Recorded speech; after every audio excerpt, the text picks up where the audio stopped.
বিয়ে কেন করলো? বিয়ের কলঙ্কটা আমার মাথায় না ফেলতে পারতো। আমার বিয়ে করলো কেন? বিয়ে করছে তাহলে কেন থাকবে না? আমি কি অনেক কিছু চাইছি? আমি তো সোনা দানাও চাই নাই। দেখেন আমার সাথে কিচ্ছু নেই, আমি সোনা দানাও চাই নাই, দামি শাড়ি কাপড় কিচ্ছু চাই নাই। শুধু চাইছিলাম আমি একটা নিরাপদ জীবন। আমি যতটুকু জানি বিদেশের লাইফগুলো একটু নিরাপদ হয়, ওখানে গিয়ে একটু লাইফটা সেটেল করতে চাইছিলাম, একটা ভালো একটা প্লেসে ট্রিটমেন্ট নিতে চাইছিলাম। আর কিছু না, আমি জানি বিদেশে ওনার কাছে আমি আর কিছু চাই নাই। আমি শুধু ওনার কাছে এইটুকু চাইছিলাম যে আমাকে নিয়ে আপনি ভালো থাকেন, আমার কয়েকটা ভাত কাপড় দিয়ে রাখেন। আমি জব, উনি যদি বলে জব করবেন, আমি তো ওনার জন্য জব ছেড়ে দিচ্ছি। বিয়ের পর আমিও জব কন্টিনিউ করি নাই। আমি টোটালি ঘরের মধ্যে আমি হাউস ওয়াইফ হয়ে থাকবো। আমি শুধু 2 বেলা ভাত আর একটা কাপড় পেলে আমি সংসার করে যাবো। তবে আমার একটা যাওয়া ছিল ওনার কাছে যে আমাকে ছেড়ে আপনি অন্য কোনো মেয়ের সাথে করবেন না। কিন্তু আমি সেটাই দেখছি, উনি এত মেয়েদের সাথে কথা বলতো। সিটি ব্যাংকের একজন মহিলা ব্যাংকার, ওনার সাথে আমি ধরছি।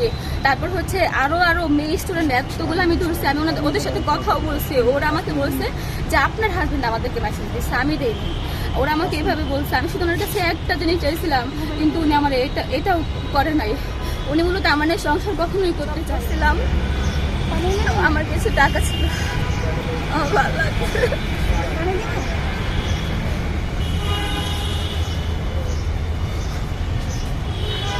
ঠিক আছে, সমস্যা নাই, বলেন আপনি।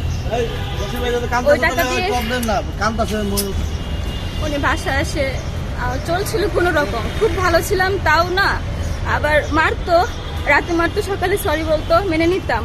মানে এরকম ভাবে চলছিল। নিজের টাকা দিয়ে নিজে খেতাম, ওনাকেও দিতাম। উনিও জানে নাই এমনটা না।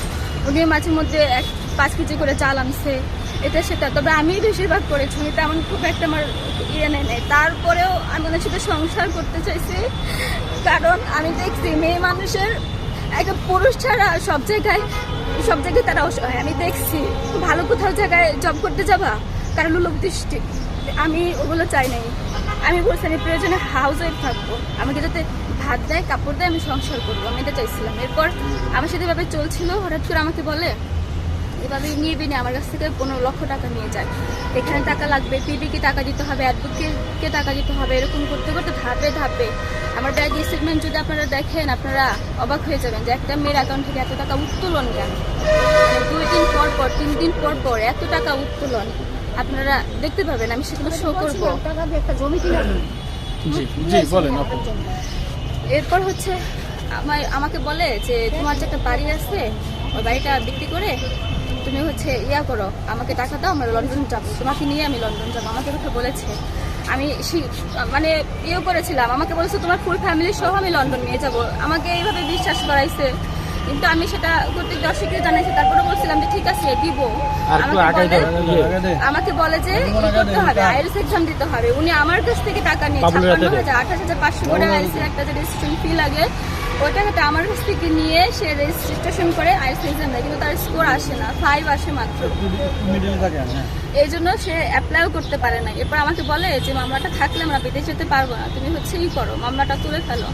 আমি যাদের সামনে কথা বললাম যে আমরা একসাথে ইউকে যাব, আমরা স্টুডেন্ট দুজনেই, আমার হাজবেন্ডকে খালাস করে দেন, আমি ওনার সাথে দিন শেষে থাকবো। এই জন্য যাতে ভাবছিলাম ওনাকে আমি ইস্টাবলিশ হতে পারি, এই জন্য আমি কোর্টে জবানবন্দি দিয়ে ওনাকে আমি খালাস করে আনলাম। 31 তারিখ থেকে উনি আমার বলতেছে আমি তোর সাথে সংসার করবো না।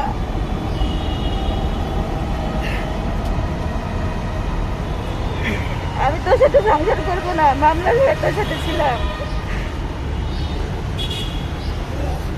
শুধু কি